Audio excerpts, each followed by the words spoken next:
S 2 ದಿನದ ಹಿಂದೆ ಶಾಸಕರಾಗಿದ್ದಂತಹ ಸಂಜಯ್ ಪಾಟೀಲ್ ಅವರು ಹೇಳಿಕೆ ಕೊಟ್ಟಿದ್ರಲ್ವಾ, ಈ ಹೇಳಿಕೆಗೆ ಸಂಬಂಧಪಟ್ಟಂತೆ ಈಗ ಸಚಿವೆ ಲಕ್ಷ್ಮಿ ಹೆಬ್ಬಾಳ್ಕರ್ ಅವರು ಕೂಡ ರಿಯಾಕ್ಷನ್ ಕೊಟ್ಟಿದ್ದಾರೆ.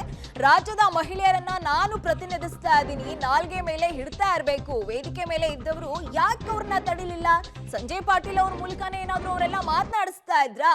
ನನಗಲ್ಲ, ಇಡೀ ಸ್ತ್ರೀ ಕುಲಕ್ಕೆ ಮಾಡಿರುವಂತಹ ಅವಮಾನ ಇದು ಅಂತ ಲಕ್ಷ್ಮಿ ಹೆಬ್ಬಾಳ್ಕರ್ ಅವರು ಕಿಡಿಕಾರಿರುವಂತದ್ದು. 2 ದಿನದ ಹಿಂದೆ ಶಾಸಕ ಸಂಜಯ್ ಪಾಟೀಲ್ ಅವರು ಪೆಗ್ ವಿಚಾರಕ್ಕೆ ಸಂಬಂಧಪಟ್ಟಂತೆ ಲಕ್ಷ್ಮಿ ಹೆಬ್ಬಾಳ್ಕರ್ ಅವರನ್ನ ಉಲ್ಲೇಖಿಸಿ ಮಾತನಾಡಿದ್ರು. ಇದಕ್ಕೆ ಸಂಬಂಧಪಟ್ಟಂತೆ ಲಕ್ಷ್ಮಿ ಹೆಬ್ಬಾಳ್ಕರ್ ಅವರು ಕೂಡ ಮಾತನಾಡಿದರೆ ಏನ್ ಆರೋಪ ಮಾಡಿದ್ರು, ಏನ್ ಹೇಳಿದ್ರು ನೋಡ್ತಾ ಹೋಗೋಣ.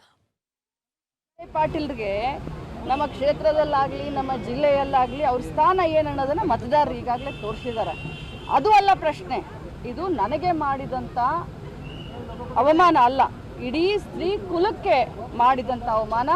ನಾನು ಲಿಂಗಾಯತ ಸಮಾಜದ ಹೆಣ್ಮಗಳು, ಇವತ್ತು ನನ್ನ ಲಿಂಗಾಯತ ಸಮಾಜಕ್ಕೆ ಮಾಡಿದಂಥ ಒಂದು ಅವಮರ್ಯಾದೆ ಈ ಸಂಜಯ್ ಪಾಟೀಲ್ರು ಮತ್ತು BJPಯವರು ಅಂತ ಹೇಳಿ ಇಡೀ ಮಹಿಳಾ ಕುಲ ಚೀತು ಅಂತ ಇದೆ.